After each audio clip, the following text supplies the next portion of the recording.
my parents had an open marriage and were in like a triad for a little bit, and have just sort of like been around it my whole life. My big high school rebellion was being monogamous, and I'm not going to sleep with anyone else, and you can't make me, Dad. Welcome to Normalizing Non-Monogamy, the podcast where we interview incredible people from across the entire spectrum of non-monogamy to hear their fascinating stories. We strive to bring guests on the show who have a healthy approach to non-monogamy. However, it's important to remember that everyone does it a little bit differently, and the views and opinions expressed by our guests do not necessarily reflect our own. Additionally, we produce this show for entertainment purposes only. Please be aware that we aren't doctors or therapists. Consult a medical professional for anything regarding your health that you might learn about on the show. Enjoy! Welcome to episode 108. We're Finn and Emma, and today we have an interview with Daniel. He grew up with non-monogamy being modeled to him from a very early age and is now exploring non-monogamy himself.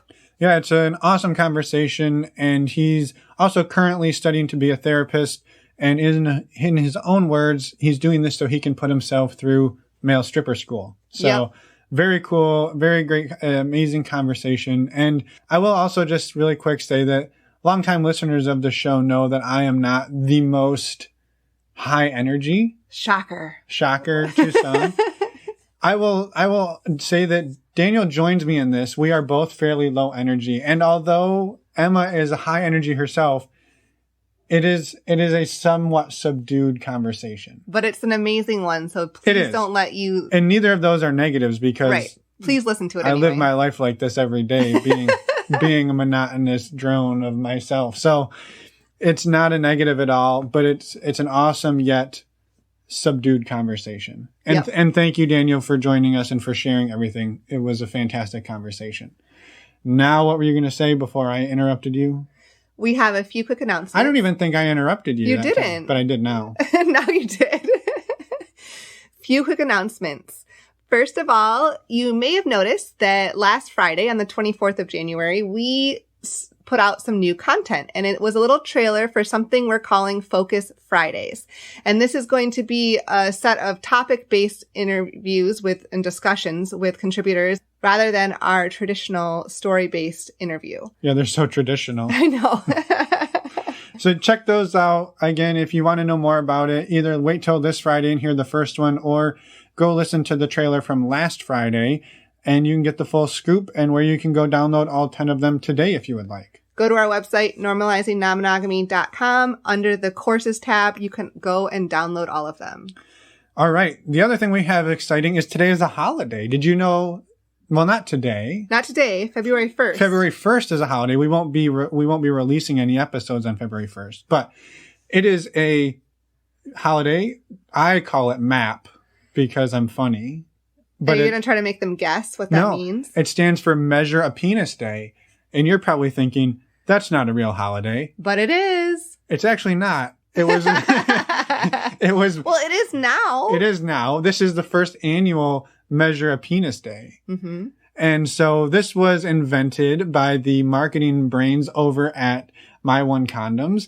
And they're awesome people. We've been working with them for about a year now, and they've been super supportive of us and our show. And they reached out to us to help try and promote this because, we love measuring penises, really. Right. Well, and February is National Condom Month, so they want to do this Measure a Penis Day on February 1st to kick off the awesome celebrations of the month. So what is the whole purpose of this? Well, the reason that they're promoting Measure a Penis Day is because they have 60 different sizes of condoms, so you can measure your penis or measure a penis if you have one in your life. Measure all of the penises in your life, really. Right. If you have a flock of penises, a peni. Anyway, the point is get them measured and get the right fitting condom because very, very few people have the right fitting condom. The condoms in the stores aren't usually going to fit you properly. I can speak from experience having used them myself for over a year now. The ones that are custom fit to me fit much better than the ones that aren't. In the words from One Condom, the days of condoms pinching, squeezing, or slipping off are over. And yes, we can agree that is very true. And they make a big difference. So if you want to go to their website, myonecondoms.com, use the offer code NNM podcast, and you'll save 20% off, and it lets them know we sent you and that we're showing them some love. And that offer code's good to March 15th. There will be links in the show notes if you don't want to remember any of that. If you go to My One Condom's website, there are measuring tools you can print off there, or you can measure yourself using a tape measure or a piece of string and put it along a ruler, and then enter your measurements. If a ruler's long enough. Sure, yeah. And then put your measurements in their online tool. And they will tell you what size you need. And then you can actually order some samples, usually like one a little bigger, one a little smaller, and one right on. They will send you, I believe, for free to make sure that you get the exact fit you need. And then you can order away and save 20% off. That was a long talk, but we wanted to get that information out there because we love that they're supporting the show, and we would ask that you go and support them as well. With that, let's go talk to Daniel. Let's go talk to Daniel, and we will see you on the other side. Let's go. Welcome, Daniel, to the show. We're happy to have you here. We're excited to hear your story. We've heard little bits via email, but yeah, do you mind sharing a little bit about who you are for everybody? Maybe like the 60-second overview, and then we can dive into the details. Okay. Yeah, my name's Daniel. I'm 29 years old. I'm a aspiring stripper/therapist, and I'm sort of a second-generation non-monogamist. Grew up at a hippie commune where that was sort of common, and my parents had an open marriage, and we're in like a triad for a little bit, and I've just sort of like been around it my whole life. My big high school rebellion was being monogamous, and I'm not going to sleep with anyone else, and you can't make me, Dad. Yeah, so that's kind of been my background with this, and now it's something that I practice in my life and think about conceptually a lot. Yeah, and so real quick, you're a stripper and a counselor, or was he said aspiring? Aspiring. Yeah, I'm in school to become a therapist, and for a little bit was sort of being a stripper in training, and that's been put on hold. But I'm hoping I'll be able to therapist my way through stripping school once I'm established. So. That's usually the way people do it. That sounds awesome. Well, that's a different podcast, but yeah. So take us through growing up in a hippie commune where you had to rebel against monogamy. Non-monogamy. Yeah. You know what I meant. I should be a stripper. What? That'd be great. I would definitely tip you. Yeah. So would I. But I'm your spouse. I was gonna say, it's not a net positive gain, but it is. He said he would. All right. Anyway, we're getting off topic. Okay. So you're rebelling against non-monogamy, which is unusual. Yeah. So the place I grew up, it wasn't like intended to be like a poly commune. It just sort of like, my mom had this friend who was also a Tantra teacher and had this big house where she'd have like Tantra workshops. And she was a single mother and had this moment of like, oh, my friends are all single mothers. I'll just invite them to come all like live at my house with their kids. And so we were all kind of like raised together. It wasn't like intended to be super communal, but like me and all the other kids just decided that we were siblings. Like we just decided we were family and like informed the adults. And there was just I think because of the Tantra aspect of things, there was a lot of non-traditional relationships around. So that was just kind of the norm. It was never like explicitly explained. They never really like specifically intentionally told us that like, this is non-monogamy and this is what this is, right? Like what they did do was, whether intentionally or unintentionally, I haven't asked, but gave us a lot of tools that would be really useful for that. So like, for example, as children, we were all taught nonviolent communication, which is like really useful now, horribly manipulative to teach a child because they will use it against you. Like I think I was like 6 years old when I told my mom, like, when you don't buy me this Ninja Turtle video game, I feel abandoned, like very much weaponized as a child. But as an adult, these things have been really useful. And also just sort of like being in that environment, there was a lot of things that didn't fit the cultural norm, but none of us were aware of that at the time. Right, because it seemed normal in your environment, right? Being around it all Exactly. day. Yeah. So when did you become aware that there was a little bit of a difference in the way you're growing up? Yeah. So I started going to public school from kindergarten, and I think I was in like second grade, and I was like talking to a friend of mine, and I like wanted to go over to his house. He's like, "Oh, we can't go over to my house today," and I was like, "Oh, like, does your mom have one of her boyfriends over?"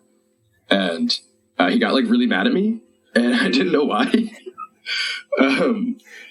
And that kind of like was a little signifier that like, oh, maybe I'm kind of weird. And then so a lot of like little experiences like that, and then also just like, general society, watching TV, reading books, and like realizing that the crux of the issue, like the drama in so many different forms of media, was like someone sleeping with someone else. That like that was the really big thing, and me being like, wait, but okay, so we're supposed to care about that, So I think that was kind of the big. I think in general, like media was kind of the big influencer there that made me realize that what I sort of thought wasn't the norm. Right. Well, and then it sounds like going through high school and when you started dating, you more aligned with those beliefs in a sense. Where was that just to kind of fit in? I think part of it was to fit in. Part of it was that like I had a lot of resentment. We're going to get a little bit deeper. Yeah. I had a lot of resentment towards my dad, and my dad was very much seen as like a Lothario, like he was very, so my dad and my mom divorced before I was born, but like I would hear about their relationship, or I'd hear about him a lot because he was like big in the Tantra community, and he was very, very popular with women. So like, 5-year-old me would be like at, the commune space, and there'd be these women there would be like, oh, you're his son? Like, tell him I say hi. And I'm like, that's weird. Because that's a euphemism for we spent hours together, right? Yeah. Yeah. And it was like everyone. It was like every woman I met in that community. So I had this, because I had like, I read a lot of like fantasy when I was a kid. I read a lot. And in fantasy, at least in those times, like men slept around and women were, dainty, I don't know, like put on a pedestal. Yeah. And the men who slept around were like kind of terrible. And so I had this idea of my dad as like I was very like sex negative towards my idea of my dad, and I didn't want to be like that. So I think that's kind of what led me to that route in high school, was like being like, I'm not going to be like that. Right. And you didn't have those feelings towards your mom, though. No, not at all. My mom, as much as we like argued, my mom was also, she's the one who raised me. Yeah. So I like kind of like heavily idolized her. Yeah. Yeah. Fascinating. And I can definitely see how that would happen, right? That you don't want to be like somebody who, it's tough. I don't have a lot of good answers here. We'll edit that part out. But, and so at what point did you start then coming back around and saying that maybe this is a relationship dynamic that you could maybe see yourself doing? Well, first off, so you did have like monogamous relationships in high school like that, and you made it known that was your choice, right? Yeah, I mean, I tried. I had one like long relationship in high school that was supposed to be monogamous, and I ended up cheating on her and, telling her about it the next day. And it was like a horrible, horrible thing. And then we ended up getting back together about like a year later. But she was basically like, I had a couple other situations in between that, but like that was like my one sort of relationship in high school, and that was monogamous. Mm-hmm. Yeah. So then, as Finn just asked, how did you transition then to being a little more open to non-monogamy? Okay. So when I cheated on my high school girlfriend that night, I like called my mom, like sobbing, I was like, I did this terrible thing. Like I'm a horrible person. And my mom was like, well, have you ever thought about, both you having it be okay to like be with other people, And I was like, no, I could never do that, very dramatic. But also when that happened and I was with this other person, I found myself not feeling any differently about my girlfriend, like not caring about her less, not wanting her less, just like nothing. I was just like, they felt so separate. And like I kind of had this realization that one didn't have to influence the other. like it did in terms of like the breaking of trust and like that whole aspect of things. But in terms of just like my feelings, I felt able to like have these feelings towards these two different people at the same time. So when high school ended, you know, she was going off to school in Southern California, and I, because of that, I was very practical. I was like, well, you know, we should break up. But I was, you know, a 17-year-old boy, and she cried. And so as soon as she cried, I was like, oh, no, we don't have to break up. It's okay. You know? But then when she was leaving, we both had this idea of like, or maybe I just had this idea and I was projecting it onto her of like, we're about to be in college and should be free to like really like explore and grow and have all these experiences. And that like seemed very philosophically important to me.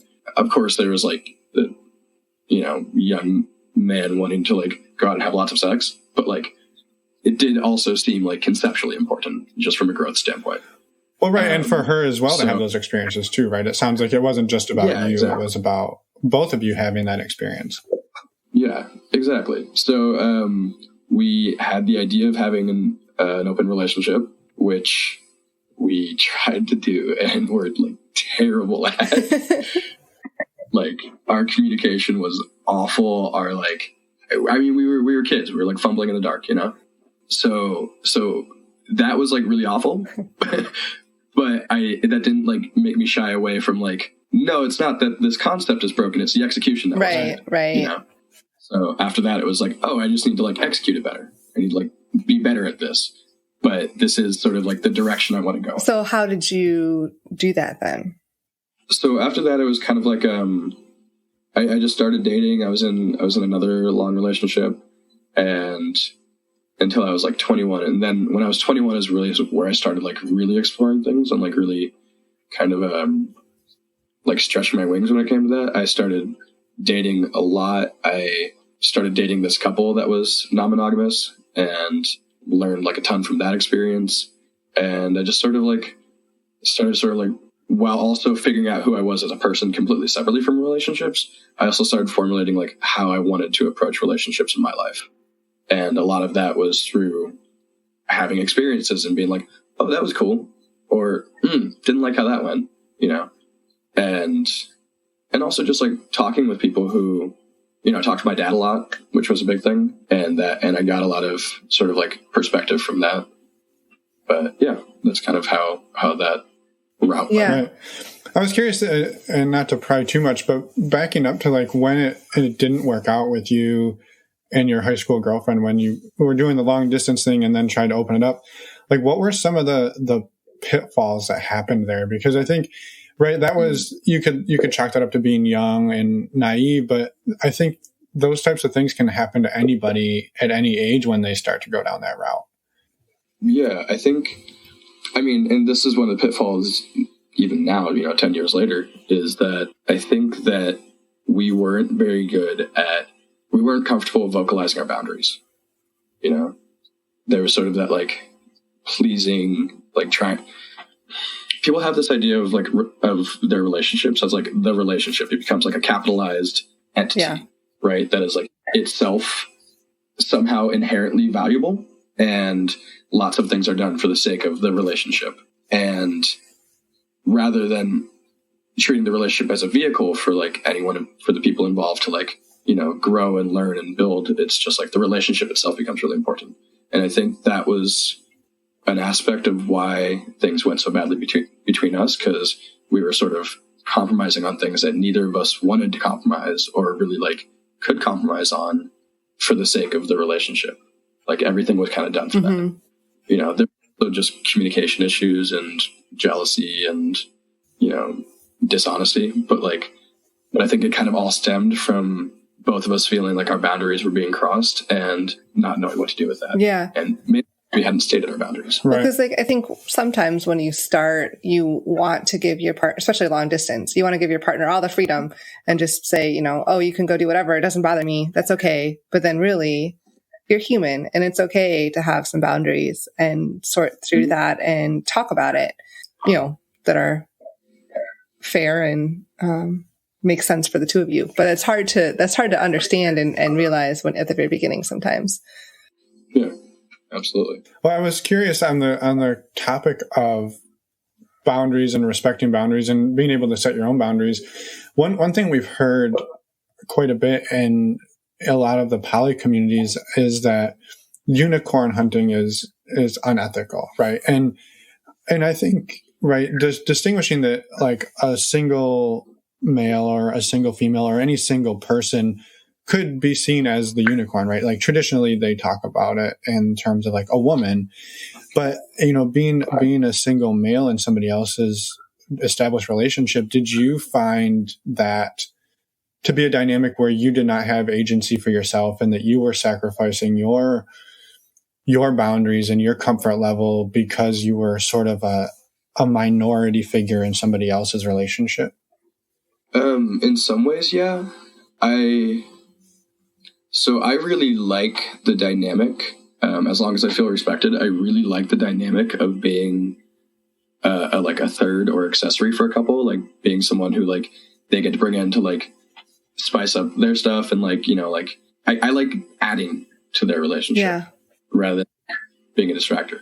But it's like with different ideas in mind. Like if it were a relationship of like, okay, we're going to be like building something like a life partner style relationship, then one, I wouldn't want to be like me dating a couple. I would much rather be like, I'm dating you and I'm dating you and you're also dating each other. Like a much more like equal situation in this scenario. And like unicorn hunting, yeah, there were aspects of being sort of a secondary that were really uncomfortable. Like my relationship with them predicated on their relationship with each other. When their relationship with each other wasn't healthy, I was cut out. And that's a very like disposable feeling, which doesn't feel great. But I did really like the good parts of it, which was like, yeah, it was kind of a toy. And that was a really fun role to play. Right. Right. But like, yeah, I think kind of what you're saying there too is right. Like if you had this craving to, and maybe I don't know if this is true or not, but like the initiation of things to happen probably came mostly from their side, right? Or were you also able to like send them a message and be like, hey, do you guys want to get together tonight? Or were you sort of having to be the person who waited for them to reach out to you when it was time? Yeah, in this particular situation, it was more egalitarian. I could like reach out and be like, "Hey, I want to see y'all." Yeah, like let's hang out. But that that comes down to again boundaries. Like they were free anytime to reach out and be like, "Hey," and I was free to reach out. And as long as it was okay for people to be like, "No," then that was fine. Again, I don't think this is a relationship that I'd want to do. I don't think this is a style I'd want to do if I was building like a partnership. Sure. Yeah. But as something fun, and at the time that I was learning a lot from, it was really great. Yeah, and I think this is, and I don't want to drag you into a battle, but like this has sort of been my argument for unicorn hunting not necessarily being unethical as a blanket statement is that if everybody in the relationship knows what the dynamic is and is happy with that dynamic and is free to leave or stay in that dynamic and to exercise their own will, I don't see it as a negative, right? Like you're saying that you enjoyed a lot of aspects, and yeah, there's going to be pieces that you didn't enjoy, but as with anything, right, that's going to happen. Yeah, I think my only sort of reticence about unicorn hunting as a concept. Well, there's two. There's like, if there's like a one penis policy, I just like feel these like hints of sort of like misogyny and like possessiveness there that I'm just like, like that just like feels problematic. Mm-hmm. And then the other aspect is sort of the power dynamic that like you're talking about. And the power dynamic is not a problem if everyone's comfortable, if everyone's like really comfortable setting their boundaries. So like if you have a unicorn who's like experienced or just like really like sure of themselves and is able to, even in situations of like 2 versus 1, able to really stand their ground, I think it can be really healthy. I think a lot of the problems with unicorn hunting ethically is that a lot of times it's a young woman who is sort of like experiencing all of this for the first time, or isn't very experienced with like non-monogamy and doesn't have as much of an ability to set those boundaries really firmly. Yeah, absolutely. 100% agree. Yeah. Well, and just to be clear, when you originally said unicorn hunting, I think in a lot of non-monogamous contexts that you immediately think of the young woman, right? But you were more meaning just like a single person. Sure. Yeah. Sure. And I would imagine that there are young women out there who, just like you, like they enjoy being that toy that can come in and then they can go do their own thing. And I think, and adding to that relationship, and adding to the relationship. I think what you touched on there too is the one penis policy, and that being exercised on both people, saying, well, you're our third. You can't be out, sleeping with other people or having other relationships because you need to be there when we call. Right. And that's where it can get really kind of fucked up and unhealthy. So what does your relationship dynamic look like today? I don't have very good words for it. That's okay. You can kind of describe what would be like the closest.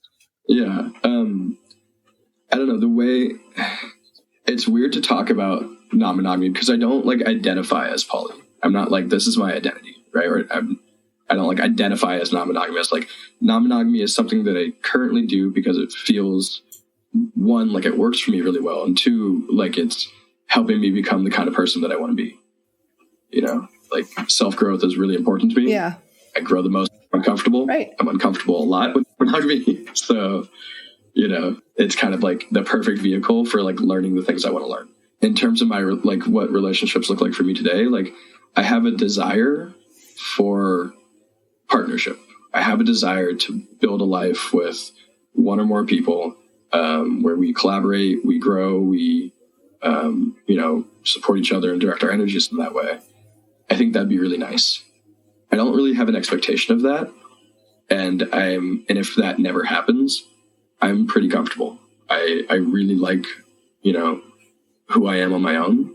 I've put a lot of like time and energy into like, getting to a point of really liking myself and sort of liking how I do things. And that doesn't make me unwilling to compromise, but that means that I have my deal breakers where I'm just like, this is how I'm willing to do things. There are lots of things that I will compromise on, but these things I won't. And if that works for someone else, then I'm totally down to like explore where that relationship can go. And if that doesn't work for someone else, then I'm totally happy to be friends, but, that's kind of my approach now. And who knows, as you go through life, you might meet somebody down the road that you want to start that partnership with more so. And then, but maybe you don't. And it sounds like you're okay with your confident in yourself enough to be okay with that, whatever happens. Yeah. So the relationship I was in when I was 19, it lasted 2 years. And by the end of it, I like didn't even recognize myself. I was like, who is this person? Right. And I had compromised so much for the sake of the relationship, again, capitals, and when I got out of that, I made a promise to myself that I would never be in another relationship until I didn't feel like I needed a relationship. And so that's kind of where I'm at now, where it's like, when I meet people, I have this like big wide range of like, what this giant ball of potential, right? Like, what is this going to be? And that those parameters sort of like fluctuate and end up, usually like narrowing as I get to know someone more. And it's like, okay, this is the kind of, relationship that we can have. And so I'm kind of open to that whole variety. So, and I don't really like the idea of trying to like force a certain type of relationship. I always get uncomfortable when I hear my friends being like, oh, I need a boyfriend, I need a girlfriend. I'm like, oh, you're looking for a situation and not a person. Like, yeah, for sure. And I think almost like a comfort too. Yeah. And do you mind talking a little bit about some of the things you say you learn that, being uncomfortable is super hard, but that's where you learn the most, right? About yourself and about what you want or what you need as a person. What are some of the takeaways you've had through like some of these harder experiences or some of these uncomfortable experiences that have like your takeaways from those? I think my takeaways tend to be, well, some of them are like learning to not take myself so seriously, for one. Like, and that's also come as like I've gotten more like actually confident in myself instead of just sort of like bravado. Things matter less, like I still feel able to like really love and care about people, but I don't know, I call it like optimistic nihilism, where like there are things I care about a lot in the world, you know, like big world issues. But in terms of my personal life, you know, I kind of always say like, it'll be okay or it won't. And if it's not, it'll still be okay. Like, one of the really important things I think I've learned from this is that, for me, you know, this is the theme that I've been going over, but like, relationships don't have an inherent value beyond being a vehicle. And also like, I will find a way to be happy, you know? And if something doesn't work out, that doesn't mean that anyone's a bad person. And that doesn't mean that like, I need to force something to work out. It's just okay, you know? If it doesn't work, that's because we didn't work, or what we wanted wasn't aligned, you know? So that's a big thing. Communication has been really big. Like, I don't think non-monogamy is for everyone, but I do think non-monogamy will be a communication boot camp every time. So I think I've learned a lot of skills that are kind of like applicable to my whole life about how to like really talk about what I'm feeling and, you know, where I'm at, but also like learning to listen to other people without getting defensive and without taking things personally. You know, I have a person that we dated for a couple of years and broke up, not because of anyone doing anything, but just because the intensity of the relationship was one I would only be comfortable with if we were moving towards being life partners. And I realized that we wouldn't work as life partners, but we still really love each other and we still really care about each other. She's like basically family at this point. And sometimes when she talks to me about guys that she's seeing or, you know, a thing that happened, she's like complaining about it. And I'm like, wait, I do that. Right.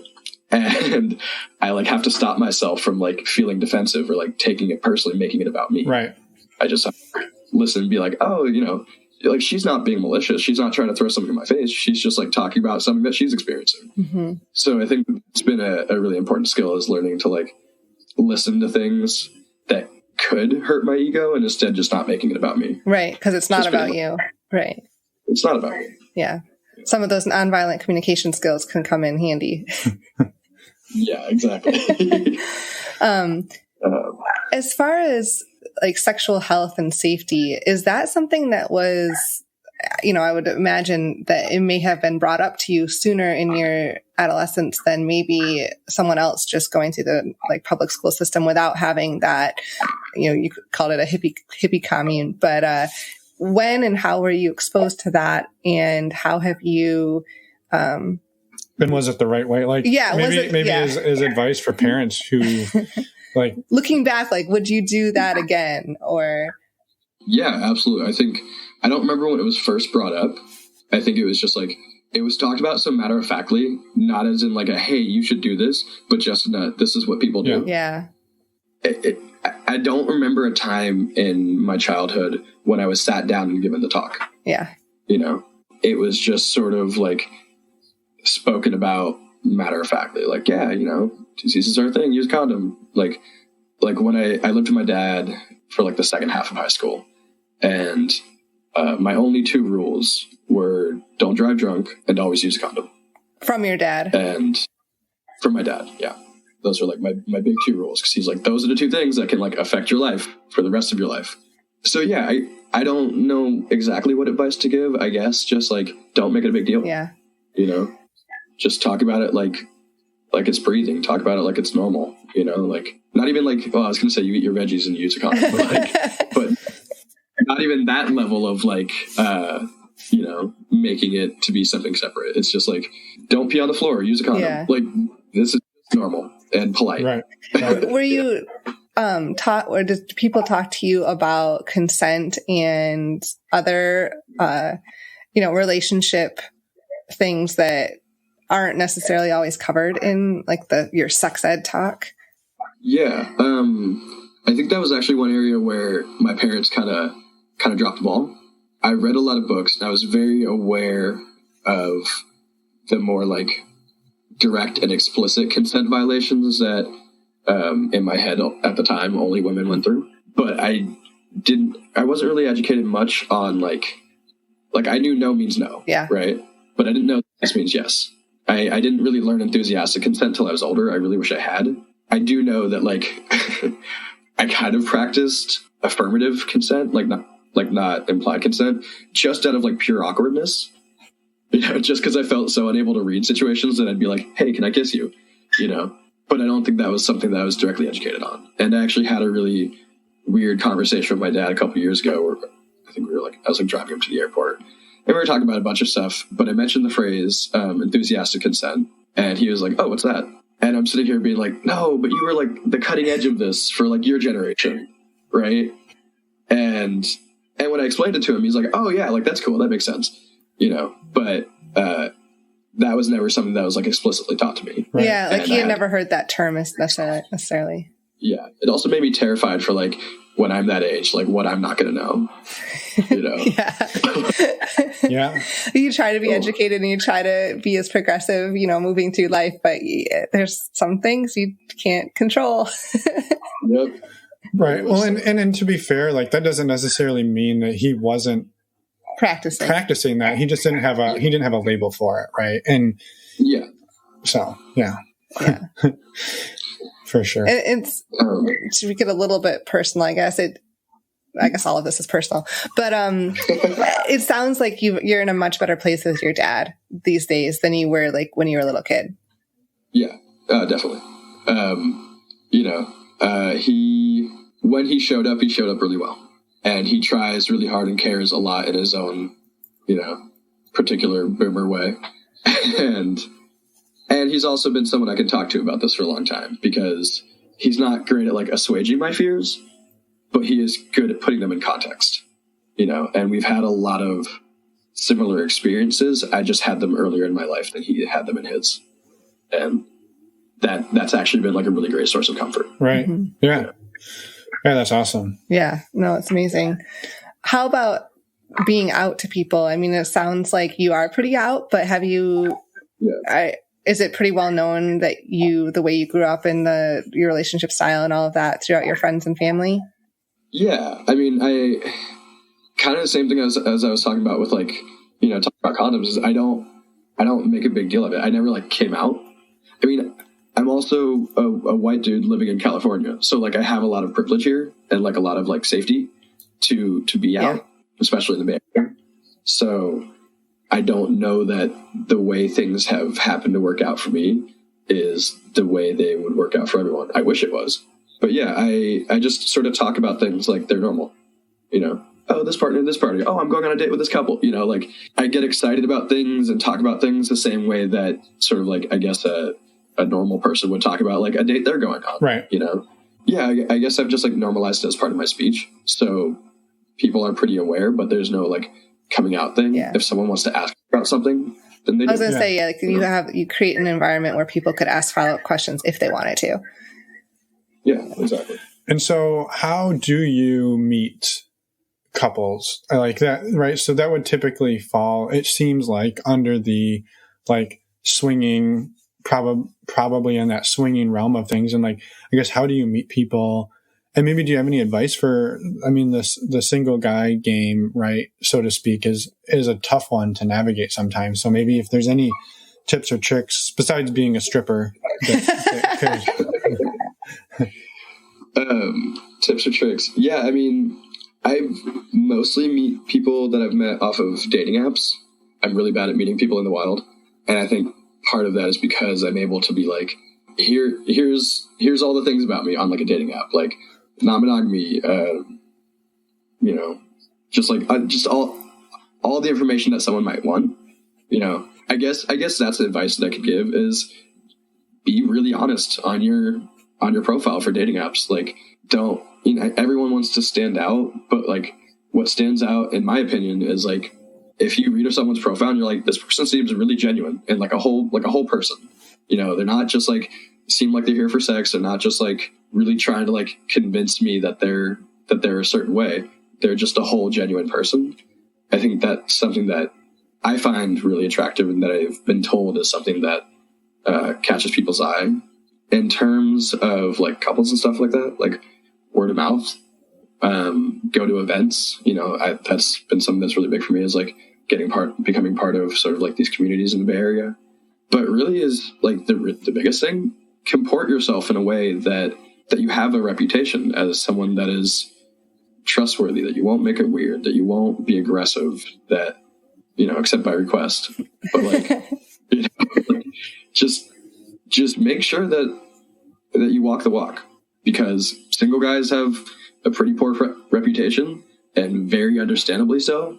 Like, I get it. I've been part of that couple that's like, oh man, would really love a guy to join us, but like, yikes, just like going through these profiles or like meeting people and just be like, yikes, like don't message the woman behind, like if communication has been established in like a group setting, don't start messaging people behind people's backs, like just all the things, like comport yourself well and be respectful. You'll be amazed at what doors open up for you, because like there is a desire for single guys in a lot of situations.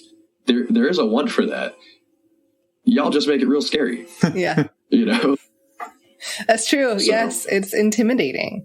I mean, even just like searching for another couple is intimidating enough, let alone like trying to search for a single male, because they unfortunately get a bad name, and you need the more and more people out there being respectful, doing the right thing, because it'll slowly, hopefully, start changing some of that. How about moving forward in your life? Do you see a path? Like, do you think you'll ever go back to monogamy? Or I know you talked a little bit about you would be open to a long-term partnership if that happens, but would you consider going down the monogamous route? I mean, I don't know. 5 years ago, I hated blue cheese, And now I'm assuming you don't. I can. Now I'm okay. Like, now I fucking really hate it. Yes, exactly. See, things change. But yeah, so like, I'm not going to say I'll never be monogamous. Right. I could be. Yeah. I don't know. But I don't know. The idea, I mean, sort of using that as a launching point for the idea of long-term relationships. Because people also, like, a question I've gotten a lot in my life is like, what about kids? What about marriage? Of course. And I think about that stuff a lot, I mean, aside from anything else, I don't know that I want to have my own kids. I think I'd love to adopt, but, right at this moment in time, I know that I'm a little bit too selfish to have kids, because I am not willing to put a child's wants ahead of my own. But in general, like, that could be a thing I want someday. The area where that gets a little bit dicey when it comes to relationships, and this isn't monogamous, this isn't non-monogamous, this is just relationships in general, in my mind, is that to me, the health of a relationship kind of depends on its ability to end anytime. A healthy relationship has to be able to end. You know what I mean? It's only healthy if everyone actively wants to be in it. And the more barriers to it ending, the more, not necessarily unhealthy it is, but potentially unhealthy. So because of that, like, I don't, like, in terms of marriage, I don't ever want anyone to stay with me when they don't really want to be with me, because it would be really inconvenient to break up. Or expensive. Take a lot of expensive. And so I'm not opposed. I don't think it's impossible to have kids or marriage in a non-monogamous relationship. I think that can be really wonderful. I think it's something that I'd only be comfortable doing with a relationship that felt like it had really healthy ingredients. Like just like if I connected with someone, I was like, wow, you have these amazing communication skills, and we're able to communicate really well, and able to, like, hold space for each other when we don't communicate well, and able to, like, do all these things, like feel all our emotions and work out, all this stuff, then I'd be like, okay, this does have potential for, like, life partnership. I'm not creating an expectation for that, but it does have potential. Like, the person who, stopped in a second ago, like, that's someone who I feel really, like, again, no expectations, but just like her and I feel like the ingredients are there. And one of the main ways that's been demonstrated was with the term "I love you," which is, like, to me, a very, like, loaded term. It's a little bit uncomfortable for me because I feel like there's so many implications and promises attached to it. Like, with us, we've been using that phrase with the initial disclaimer the first time it was said of, this is an expectation, this is just an expression of feeling. I'm expressing I feel right now. Like, you saying that doesn't mean that there's an expectation of marriage and kids within the next 2 years type thing. Yeah. And, well, it doesn't even mean that there's an expectation that I'm going to be feeling that same way tomorrow. Right. It's just, right in this moment, I feel all these things for you. So yeah, in terms of, like, long term, I I do think it's possible to have kids and have a healthy non-monogamous relationship. I think, again, it really takes that little extra something to make that relationship work well and be healthy, because the stakes are higher, essentially. Yeah. No, I think that makes a lot of sense. And I guess switching gears a little bit, I know you can choose to mention this or not, but you had in your email. Wait, hold on. You skipped right over bloopers. Okay, go ahead. Sorry. If you're willing to share any funny or comical stories, maybe to take us into the ending, that'd be great. I don't know that I have. I mean, nothing comes immediately to mind. It is more of just like those situations that you like kind of expect to be terrible, but or just complicated. Like, there was a time where I was going to a kink party and I had like planned to go with one of my partners, and then another partner was like, "Hey, are you going to this thing? Because like I'm going to be there." And I was like, "Yep, I'll be there." You know, like I'll be there with this other person. She's like, "Okay, cool." And then I had a third partner who was like, "Hey, I heard this event was coming up and I'd really like to go." And I'm sure for some people, like in the sort of like hustler fantasy, that'd be this like dream scenario. And for me, it just meant that I was like running all over the club the entire night, like trying to make sure everyone was comfortable and like having a good time, and didn't really like at all like have my own experience there. Yeah. Like your attention was split like 3 different ways throughout the night. Yeah. And none of it was on like you having a good time. Yeah, like I don't even remember how it's sort of like the initial scenario happened, but like, yeah, so, and we all ended up like driving there together, and like it ended up being fine. Oh, and then that was what it was. And then someone I'd hooked up with the night before like showed up at the event as well. So yeah, it was just like, it's the juxtaposition between like the sort of like fantasy and what the reality looks like is almost funny to me. Well, I think it's hilarious, and I can also see everybody playing the world's smallest violin for you. So, yeah, that's fair. Hey, you asked for awkward stories. That is awkward. I know. It can be awkward, at least. All right, go ahead, Emma. I'm sorry I cut you off. What I was going to ask is that you said you were doing some research that you might want to talk about. Is that something you want to talk about, or not really? So haven't gotten into the nitty gritty of that yet, but I don't know if I can like shout out the exact name of the study, but we're doing some study or some research into, the overall umbrella is queer intimacies, which includes kink relationships, non-monogamous relationships, sort of any relationship that sort of falls under the umbrella of queer, or just like, not the societal norm. And yeah, I was going to, when we talked about that, I was going to see if anyone was interested in like reaching out with their stories, but I'm not sure we're at that point in the process yet right now. So I will put a pause on that for now. Yeah. Well, what we can do is when you get to that point, we will make a shout out, during an intro or something, and we'll hook you up with whatever we can help do. So everyone be forewarned, that's coming. Yeah. Cool. Thank you guys. I really appreciate it. Yeah, of course. Is there anything else you'd like to share before we wrap up? Yeah. I guess one thing is like, I'm not saying I'm any kind of like expert on this subject, but I do want to sort of like, I don't know if give advice is term, but give my thoughts, which is that for anyone who wants to get into non-monogamy, who something about it calls to them, really, really think about what it is you want out of it. If it's sex, if that's your focus, that's great. But just like, if you want more of an abundance of love in your life, that's great. It's just like, because for me, it took me a while to like really realize what I value in it and what I get out of it. And what that is like, I really am attached to the sort of the tenets of it, the ideals of it, the ability to love more than one person, the radical honesty that's involved, the sort of conversion and lack of possessiveness, the idea that like really taking joy in the joy of people I love and care about. And figuring that out really helped me approach it in a healthy way.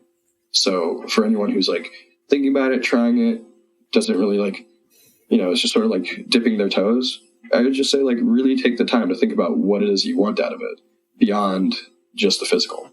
Because there's a lot here. Yeah. No, I think that's great advice. Yeah. And I think with that, I don't know if you're looking at me or looking outside. I'm staring right at you. But thank you so much for reaching out to us and coming on and sharing your story. And we'll definitely be in touch, and let us know when to shout out for people to contact you too. Cool. Thank you. And yeah, awesome. Thanks for letting me talk at you guys for a while. Yeah. No, it was great. We appreciate it. And we will be in touch, and we'll talk soon. Thank you. Thanks. And we're back. Right? We are, yes.